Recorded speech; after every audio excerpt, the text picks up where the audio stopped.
함께 따라하겠습니다. 예수님이 열어주셨습니다. 예수님이 열어주셨습니다. 지난 시간에는 누가복음을 통해서 예수님의 사명 선언문을 함께 살펴보았습니다. 예수님의 사명이 무엇이었죠? 그것은 세상에서 고통 가운데 있는 자녀들로 하여금 하나님의 자녀로 하나님 나라를 다시 회복시켜 주시는 일, 그것이 바로 예수님의 사명이었습니다. 구체적으로 말하면 가난한 자를 부욕해 하고 마음이 상한 자, 포로된 자, 눈먼 자, 억눌린 자를 자유케 하러 오셨다는 말씀이죠. 오늘은 그 가운데서 구체적인 치유 이야기 하나를 말씀을 나누고자 합니다. 예수님의 치유 사역, 병을 고치는 사역은 예수님의 3대 사역 가운데 하나였습니다. 예수님은 가는 곳곳마다 가르치시고 전파하시고 병자들을 고치셨습니다. 그래서 이것을 가전고 이렇게 외우죠. 가전제품을 고치시는 예수님, 가전고입니다. 마태복음은 특히 이것을 구조적으로 아주 잘 정리해주고 있습니다. 마태복음 5장부터 7장까지는 산상수훈인데 말씀으로 영적인 묶음에서 풀어주시는 말씀의 내용이 나옵니다. 그 다음에 8장부터 9장까지는요, 예수님께서 병고침으로 육신의 묶임에서 풀어주시는 내용이 나옵니다. 이 8장에서 예수님은요, 많은 병자들을 고쳐주시는데 나병 환자도 고치시고 백부장 하인도 고치시고 베드로 장모 열병도 고치시고 귀신 들린 사람 2사람을 고쳐줍니다. 그런데요, 이어서 이제 9장도 고쳐주는 장면이 나오는데 9장부터 나오는 치유 이야기는 예수님의 치유 사역에 있어서 좀 더 본질적인 핵심적인 내용을 강조하면서 말씀하고 있어요. 그렇다면 예수님의 이 치유 사역의 본질과 핵심은 무엇이었을까? 예수님은 사람들의 병을 왜 고쳐주셨으며 그 병고침을 통해서 도대체 무엇을 말씀하시고자 하셨던 것일까요? 여러분, 예수님의 치유하심에는요, 분명한 목적과 방향성이 있습니다. 불쌍한 마음이 든다고 마구잡이로 막 고쳐주는 그런 병고침이 아니었단 말입니다. 결론부터 말하자면 예수님은 그 치유하심을 통해서 하나님 나라를 미리 경험하게 하셨다라는 사실이에요. 이 땅에서 천국을 미리 맛보게 하는 것, 그것이 바로 치유사역의 핵심이었습니다. 예수님의 치유하심은 믿음으로 구원에 이르게 하는 하나의 과정이요, 하나님 나라에 들어가는 출입문과 같은 것이었습니다. 축복의 완성이 아니라 하나님이 베풀어 주시는 영원한 구원의 축복의 하나의 과정이라는 사실이죠. 우리는 신앙생활하면서 이 병고침에 대해서 분명하게 이해할 필요가 있습니다. 때로는 고쳐주시기도 하시고 때로는 주님께서 고쳐주시지 않을 때가 있어요. 급기야는 먼저 하나님께서 데려가실 때도 있습니다. 사실 우리가 그 예수님의 치유하심에 대해서 온전하게 이해하지 못하면 하나님을 오해하고 신앙이 왜곡되고 믿음 생활하면서 상처받기 쉽습니다. 육신의 질병과 아픔으로 인해서 하나님이 야속해지고 또 서운해지는 거죠. 이해가 되지 않을 때가 많아요. 그럴 때 생기는 질문에는 어떤 질문이 있습니까? 바로 이런 것들이 있어요. 예수님이 우리의 구원자로 오셨다면 모든 병자를 다 고쳐주셔야 되는 거 아닌가? 불쌍히 여기시고 사랑하신다면 다 깨끗하게 고쳐주셔야 정상이 아닌가? 누구는 고쳐주고 누구는 안 고쳐주는데 이것을 어떻게 감정적으로 이해할 수 있단 말인가? 오늘 맹인들처럼 누구는 운 좋게 예수님 만나서 고침받고 누구는 재수 없이 예수님 못 만나서 고침받지 못하는 거 아닌가?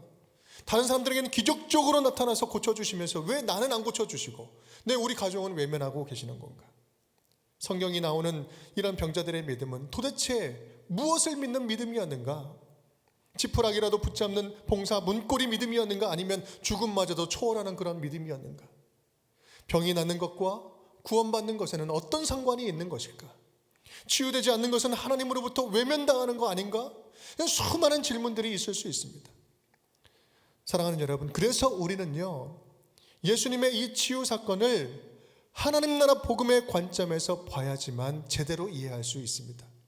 예수님은요, 예수님께서 오신 것은 하나님 나라를 성취하기 위해서 오셨어요. 예수님이 이 땅에 오심으로 하나님의 통치가 임하고 천국이 선포된 거예요. 예수님은 그 하나님의 나라를 말씀으로 선포하시고 치유하심으로, 병고침으로 하나님 나라를 선포하셨던 것입니다. 치유 사건은 한마디로 말하면 예수 그리스도를 통해서 하나님 나라가 임하는 하나의 표징이요, 하나의 예표였던 것입니다. 그래서 예수님의 관심은 단순하게 치유되는 거기서만 머물러 있지 아니하고 믿음에 있었고 구원에 있었습니다. 예수님의 관심은 믿음과 구원에 있었어요. 그런 관점에서 우리 마태복음 9장 이야기들을 다시 한번 간단하게 살펴보면 이렇습니다. 9장의 처음에 중풍병자를 고쳐주세요. 4명의 친구들이 한 중풍병자를 메고 예수님께 다가옵니다. 그런데 사람들이 너무 많으니 그 집안에 들어갈 수 없어서 지붕을 뜯어서 예수님께 내리죠. 예수님은 그 친구들의 믿음을 보시고 그 병자, 중풍병자에게 죄사함을 선포하십니다. 여기서 중요한 것은요, 예수님이 지금 바라보고 계시는 것은 믿음을 보시고 죄사함을 선포하셨어요. 이야기의 핵심은 그렇습니다. 병고침이 아니라 믿음과 죄사함을 통한 구원, 이것이 우리 예수님의 중점적인 사역이었어요. 그 다음 이야기는요, 한 관리가 찾아와서 죽은 딸을 살려달라고 이야기합니다. 아니, 그 딸은 이미 죽었어요. 이미 죽었는데 예수님께서 손을 얹으면 살 줄 믿습니다. 그 믿음으로 나온 거예요. 예수님께서는 손을 얹어서 달리타쿰, 일어나라, 손잡고 일으켜 세우십니다. 예수님은 죽음마저도 통치하시는 하나님입니다 라는 그의 굳센 믿음이 그의 딸을 살린 것입니다. 중요한 게 뭐예요? 믿음이에요. 그 이야기와 함께 등장하는 여인이 있습니다. 혈류증 걸린 여인이었어요. 예수님이 지나가실 때 그 겉옷만 만져도 내가 구원받을 것이다 라는 그런 마음을 가지고 예수님의 손을, 옷자락을 만지죠. 그러면서 혈류증이 났습니다. 그 여인은요, 예수님이 단순한 그 병 고치는 의사가 아니라 그냥 능력 있는 정도, 그 정도가 아니라 구원을 주시는 메시아임을 고백했던 거예요. 구원받으리라. 예수님이 말씀합니다. 네 믿음이 너를 구원하였느니라. 이 이야기의 핵심이 무엇입니까?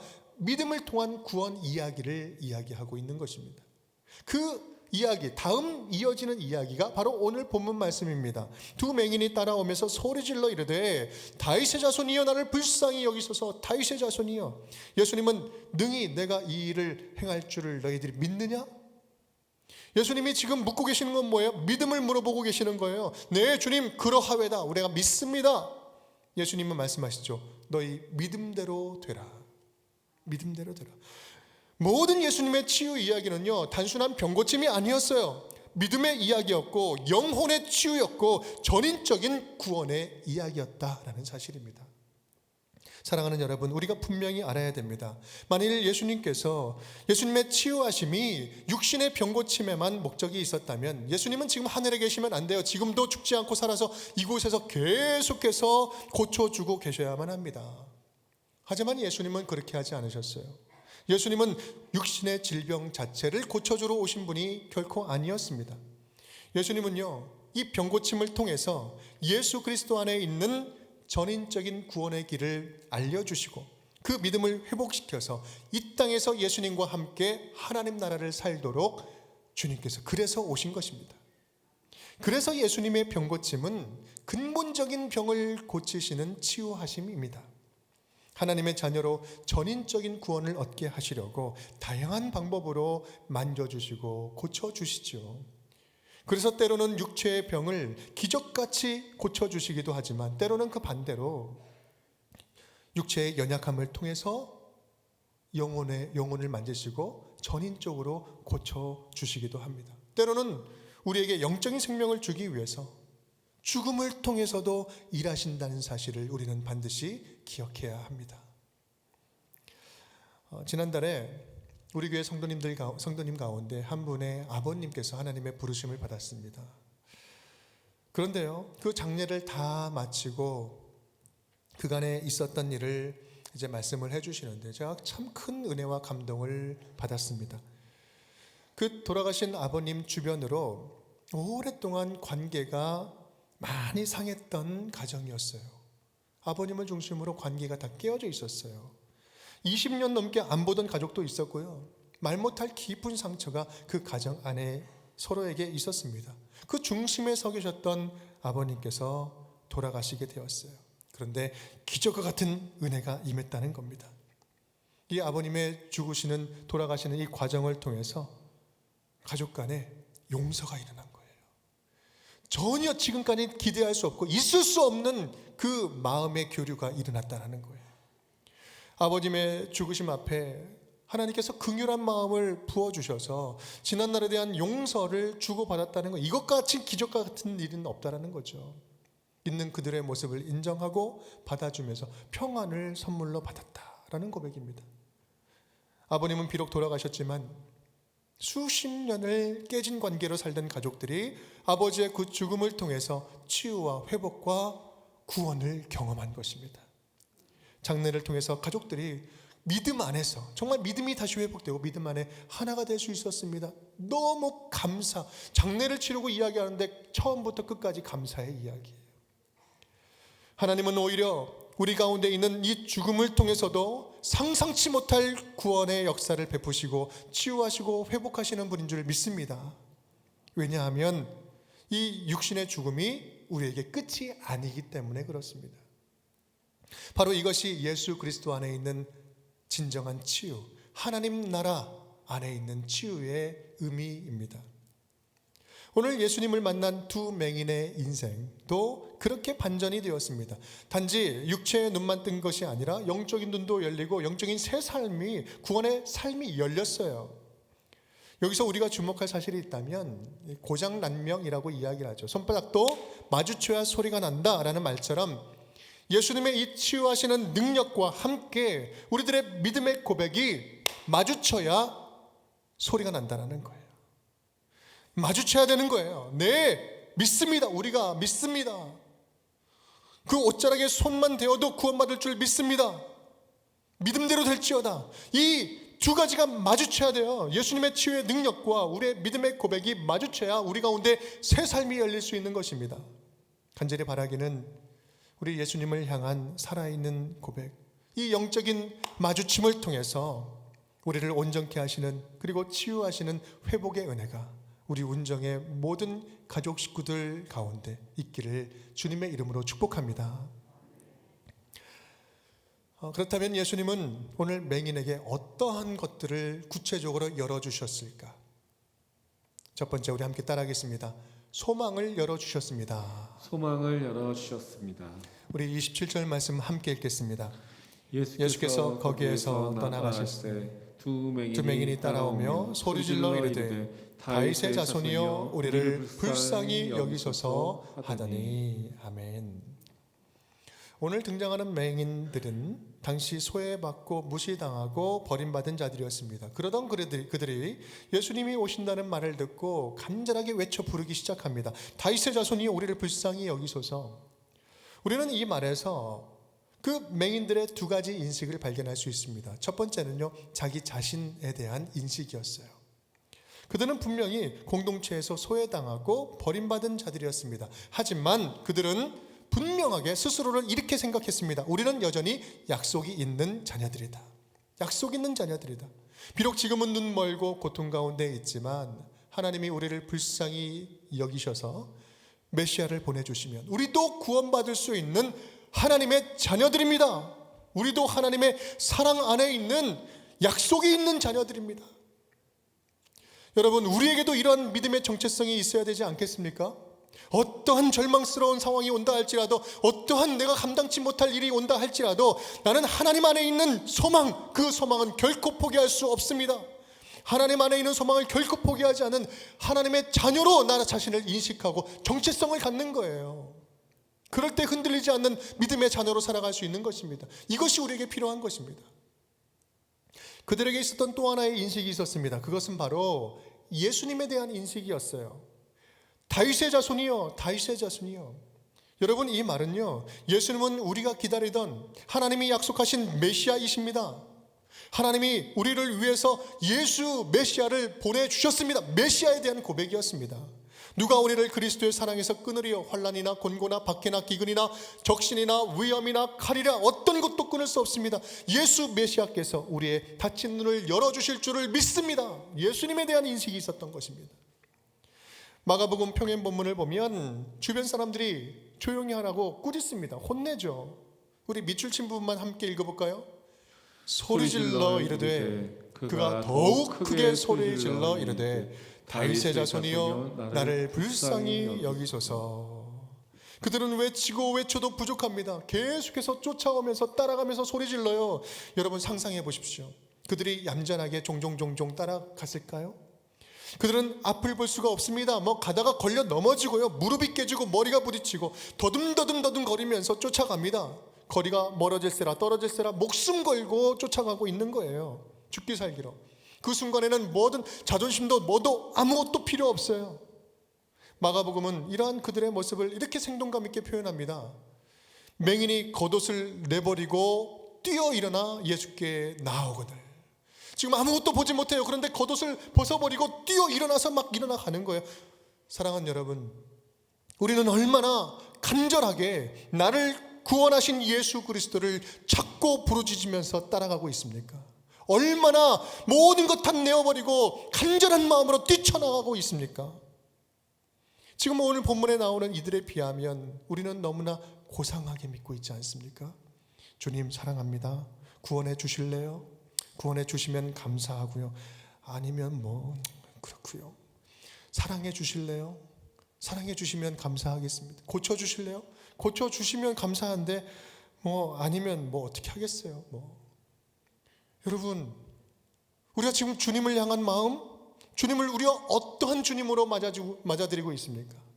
어떻게 주님 앞에 나아가고 있습니까? 여러분이 믿는 하나님과 여러분의 그 마음의 거리는 얼마나 떨어져 있습니까? 그 거리가 점점 멀어지고 있습니까? 아니면 점점 가까워지고 있습니까? 너희는 내게 부르짖으며 와서 내게 기도하면 내가 너희를 들을 것이요 너희가 전심으로 나를 찾고 찾으면 나를 만나리라. 너희가 전심으로 나를 찾고 찾으면 내가 만나주리라. 여러분, 주님과의 거리가 멀어지지 않도록 조금씩 주님 앞에 주님께로 가까이 나아가야만 합니다. 우리 하나님은 우리가 포기하지 않는 한 절대로 우리를 포기하지 않는 분이시잖아요. 모든 능력과 비밀스러운 은혜를 준비하고 계시지만 우리가 믿지 않고 우리가 찾지 않으면 그 놀라운 능력은 우리에게 아무런 소용이 없는 것입니다. 깜깜하게 앞이 보이지 않고 막막하고 가슴이 답답하십니까? 오늘 맹인들처럼 예수님께 뛰어 일어나서 부르짖으며 주님 앞에 나아갈 수 있기를 간절히 축복합니다. 예수 그리스도 안에 있는 소망의 문이 그때 열리게 될 줄 믿습니다. 우리를 외면치 않으시는 주님의 크신 은혜가 간절히 찾고 부르짖는 운정의 모든 가족 식구들에게 가득 넘칠 수 있기를 주님의 이름으로 축복합니다. 함께 따라하겠습니다. 눈을 열어주셨습니다. 눈을 열어주셨습니다. 간절하게 부르짖으면서 쫓아오던 맹인들에게 예수님은 물어보십니다. 우리 다 함께 읽겠습니다. 예수께서 집에 들어가시매 맹인들이 그에게 나오거늘 예수께서 이르시되 내가 능히 이 일 할 줄을 믿느냐 대답하되 주여 그러하오이다 하니 이에 예수께서 그들의 눈을 만지시며 이르시되 너희 믿음대로 되라 하시니 그 눈들이 밝아진지라. 아멘. 그 눈들이 밝아진지라. 여러분, 눈을 뜨게 된 이 모습은 다른 표현들로도 많이 표현할 수 있습니다. 눈이 떠졌다, 맹인들이 못 보던 자들이 보게 되었다, 눈꺼풀이 벗겨졌다, 다양한 표현들이 많이 있어요. 그런데요, 오늘 본문은 그렇게 말하지 않고 밝아졌다, 눈이 밝아졌다라고 표현합니다. 이게 얼마나 멋진 표현입니까? 빛이 들어와서 눈이 밝아진 거예요.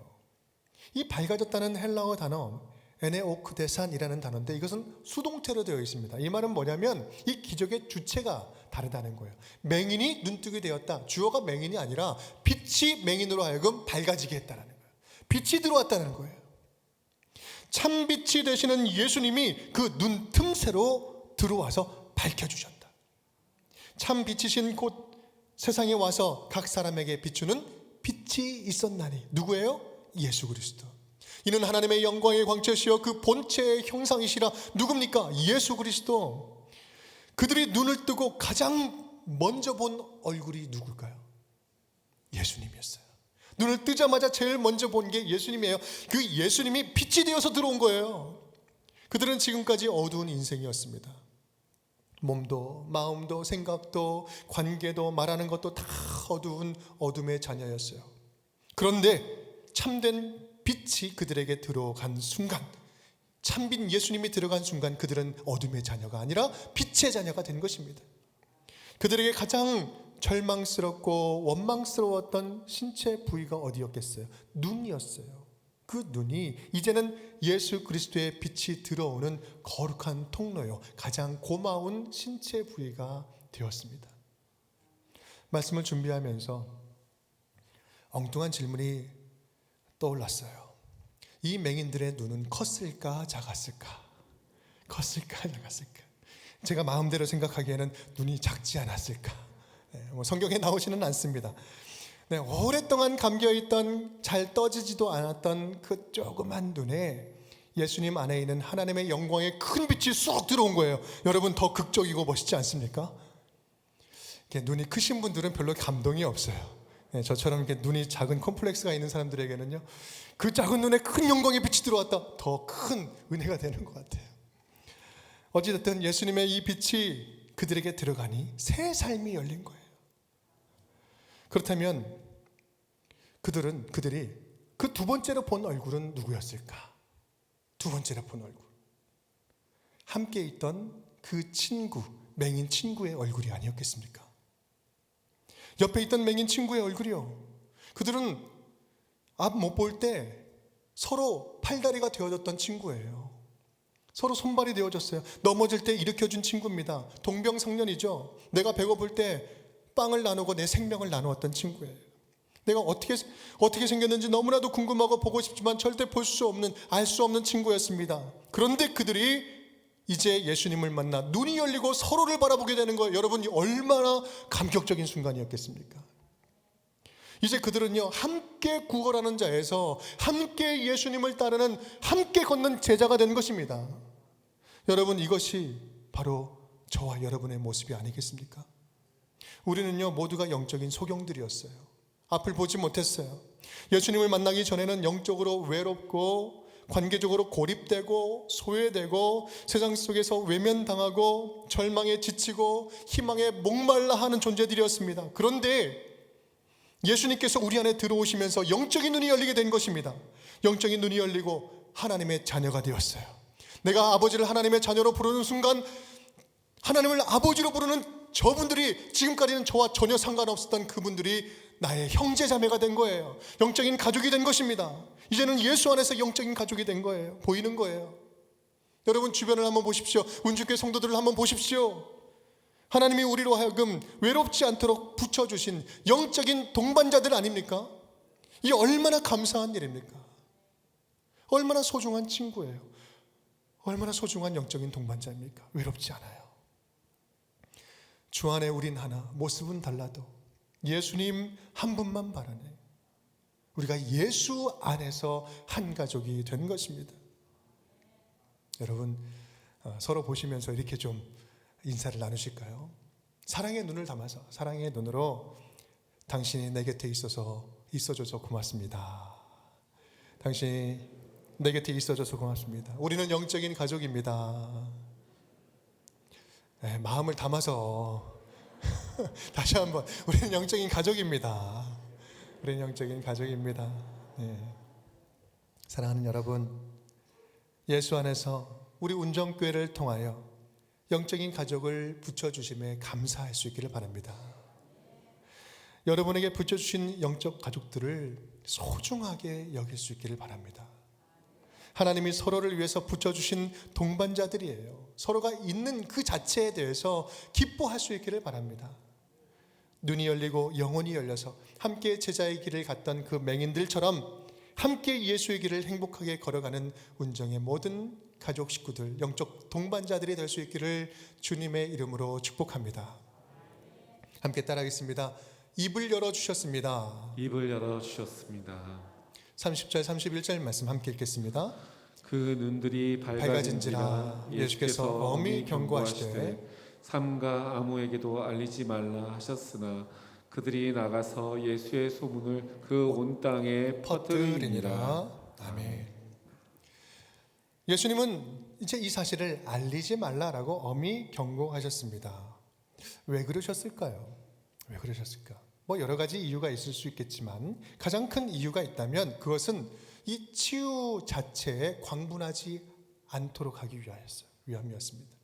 치유하심 자체에 광분하지 않도록. 우리는 때로 병고침을 받을 때 기적적인 은혜를 경험할 때 그 사건 자체에 광분하는 경우들이 참 많이 있습니다. 하지만 예수님의 목적은 분명합니다. 예수님의 치유하심은 우리가 광분할 일이 아니라 더 근본적인 구원을 이루기 위한 하나의 과정이요 축복의 통로란 사실, 그 사실입니다. 그래서 치유의 기적에 매몰되지 말고 예수 그리스도 안에 있는 구원을 바라보라는 거예요. 그런데 이 말씀에 대한 맹인들의 반응은 어땠습니까? 여러분, 그들은요 가만히 있을 수가 없었어요. 뛰쳐나가기 시작합니다. 그리고 예수의 소문을 그 온 땅에 전파하기 시작합니다. 이것은 단순한 광분이 아니었습니다. 구원자 예수 그리스도를 알린 거예요. 예수의 소문을 퍼뜨린 거죠. 예수 안에 있는 구원을 맛본 자들의 주체할 수 없는 반응인 것입니다. 평생 구걸만 하던 입이 이제는 기쁜 소식을 전하는 복된 입이 되었습니다. 세상에서 가장 행복한 입이 된 거죠. 예수님이 새 입을 열어주신 거예요. 예전의 입은 닫고 새 입을 열어주신 거예요. 우리 하나님은 오늘도 이 복음에 반응하는 우리들의 입을 축복하시고 우리의 입의 모든 소리를 선하게 바꾸어 주실 줄을 믿습니다. 제 이야기를 잠시만 하면은요, 저는 나름 자존감이 높기는 하지만 또 곰곰이 생각해 보면 저도 컴플렉스가 좀 있습니다. 그 컴플렉스가 주로 얼굴 쪽에 모여 있어요. 아까 이야기한 것처럼 눈 작은 것도 그렇지만 저는 그 목소리에 대한 컴플렉스가 심했습니다. 목소리가 밖으로 나오는 소리가 아니라 이게 속으로 들어가는 소리예요. 그래서 뭐 소음이 있는데 누군가에게 이야기하는 거 굉장히 힘들어하는 스타일이에요. 그래서 마이크가 꼭 필요한 그런 스타일입니다. 목소리예요. 그런데 얼마 전에 우리 고향에 내려가서 오랜만에 친구를 만났는데 한 15년 됐던 것 같아요. 오랜만에 친구를 만났는데 그 친구가 대뜸 하는 얘기가 네 목소리가 너무 많이 변했다는 거예요. 너 목소리 너무 많이 변했는데? 생각해 보니까 언제부턴지 제가 목소리 좋다는 그 칭찬을 좀 받고 있어요. 지난주에도 들었습니다. 믿거나 말거나. 네. 뭐 지금도 뭐 그렇게 말씀하면 저희 되게 어색해요. 되게 어색하지만 지금은 이제 아멘 하고 감사하게 받아요. 그러면서 제가 좀 생각을 해봤습니다. 제 목소리가 진짜로 컴플렉스가 굉장히 심했던 목소리인데 내가 어떻게 변화될 정도가 아니라 칭찬을 받는 목소리가 되었지? 라고 생각을 해보니까 제가 목사가 되고 나니 제 입에 하나님의 말씀이 담기고 또 복음을 나누는 입이 되니까 하나님이 제 목소리를 바꿔주신 것이 아닌가. 제일 연약하고 제일 부끄럽게 생각하는 제 약점이라고 생각했던 것을 하나님은 이것을 바꿔주신 거예요. 그렇게 생각하니까 너무 큰 감사가 물밀듯이 밀려오는 거예요. 사랑하는 여러분, 여러분의 입에는 어떤 소리가 담겨져 있습니까? 사람을 살리는 소리입니까? 아니면 마음을 낙심하게 하는 소리입니까? 다른 사람들을 비방하는 소리입니까? 아니면 위로하고 소망을 주는 소리입니까? 혹시 한 입에서 두 소리를 내고 있지는 않습니까? 한 입에서 찬송과 저주가 나오는도다. 내 형제들아, 이것이 마땅하지 아니하니라. 샘이 한 구멍으로 어찌 단물과 쓴물을 내겠느냐.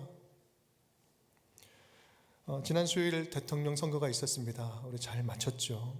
이제부터는 우리 크리스찬으로서 더욱더 한 마음으로 우리나라와 위정자들 그리고 대통령을 위해서 기도해야 할 때입니다.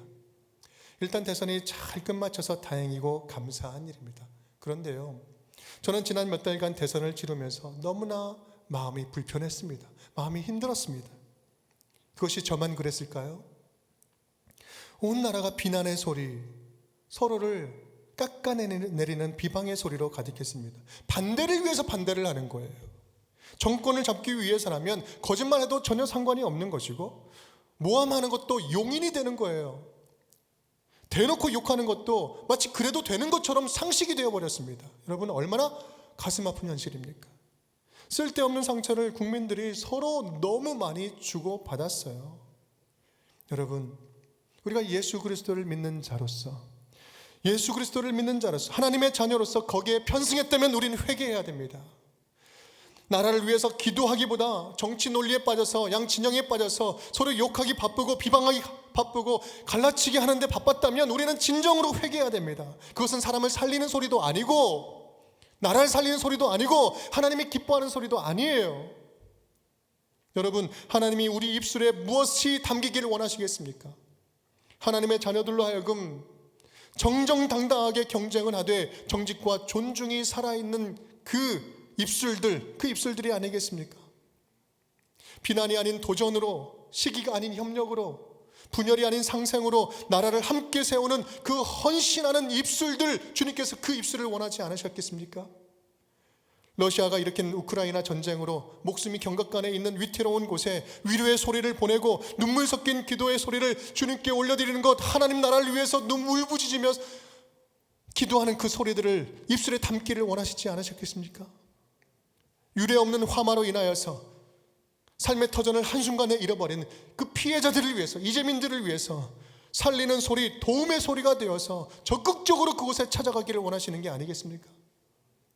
사랑하는 여러분, 우리 하나님은요, 오늘도 이 시간 저와 여러분의 그 입술을 주목하고 계신 줄 믿습니다. 주님 안에 있는 사랑과 소망을 가득 담고 전하는 우리 복된 입술들이 될 수 있기를 주님의 이름으로 축복합니다. 그래서 우리 모두가 가는 곳곳마다 예수님이 나에게 새 삶을 열어주셨습니다. 예수님이 새 삶을 열어주셨습니다. 복음을 전하고 나누는 우리 운정의 모든 가족 식구들이 될 수 있기를, 빛의 자녀들이 다 될 수 있기를 주님의 이름으로 축복합니다. 함께 따라하겠습니다. 예수님이 열어주셨습니다. 예수님이 열어주셨습니다. 소망을 열어주셨습니다. 소망을 열어주셨습니다. 눈을 열어주셨습니다. 눈을 열어주셨습니다. 입을 열어주셨습니다. 입을 열어주셨습니다. 함께 기도하겠습니다. 사랑의 주님, 감사드립니다. 오늘 말씀을 통하여서 예수 그리스도 놀라운 사랑으로 우리의 삶을, 새 삶을 열어주시니 진심으로 감사를 드립니다. 우리의 삶을 소망을 열어가시는 열어주셨고 주님을 눈을 열어주시고 입을 열어주셨사오니 바라봅니다. 하나님의 복음을 주님 담고 주시는 마음과 아버지와 빛의 자녀로 소망과 살아가는 시선과 자녀들 고백을 다 통해 되게 하여 하나님의 영광이 주시옵소서. 드러나게 하여 주시옵소서. 예수 그리스도 이름으로 기도드리옵나이다. 살아계신 아버지 하나님, 오늘 말씀을 통하여 예수님이 눈을 열어주셨고 입을 열어주셨고 소망을 열어주셨습니다. 새 삶을 열어주셨사오니 빛의 자녀로 살겠습니다. 주의 자녀들이 이 믿음 갖게 해주시니 감사합니다. 주님의 놀라운 그 은혜 누리며 살아가는 주의 자녀들이 다 되게 하여 주시옵소서. 예수 그리스도의 이름으로 축복하며 기도드립니다. 아멘.